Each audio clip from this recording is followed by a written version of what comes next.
Iran முற்றிலும் தோற்கடிக்கப்பட்டு விட்டதாக அமெரிக்க அதிபர் டொனால்ட் ட்ரம்ப் தெரிவித்திருக்கிறார். அண்மை செய்தியாக பார்க்கிறோம்.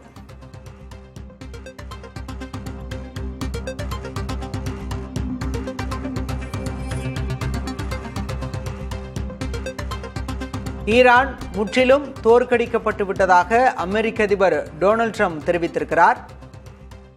ஈரானுக்கு எதிரான அமெரிக்க ராணுவ நடவடிக்கைகளை பாராட்டி தனது சமூக வலைதள பக்கத்தில் ட்ரம்ப் பதிவிட்டிருக்கிறார். முந்தைய அதிபர்களான ஒபாமா, ஜோ பைடனை சாடியிருக்கிறார் டொனால்ட் ட்ரம்ப்.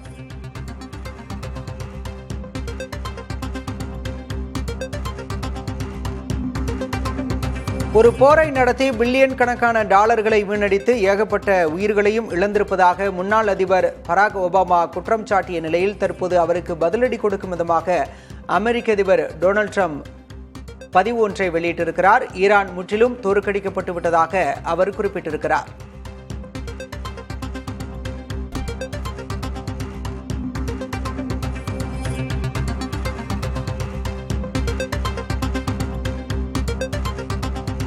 முந்தைய அதிபர்களான ஒபாமா, ஜோ பைடன் ஆகியோரது வெளியுறவு கொள்கைகளை கடுமையாக சாடியிருக்கிறார் அமெரிக்க அதிபர் டொனால்ட் ட்ரம்ப். ஈரான் அணு ஆயுதம் தயாரிக்காது என ஏற்கனவே ஒரு நல்ல ஒப்பந்தம் இருந்தும் ட்ரம்ப் நிர்வாகம் அதிலிருந்து வெளியேறியதால் தான் இந்த போர் நடைபெற்றதாக ஒபாமா குற்றம் சாட்டிய நிலையில் தற்போது பதிலடியாக ட்ரம்பும் குற்றம் சாட்டியிருக்கிறார்.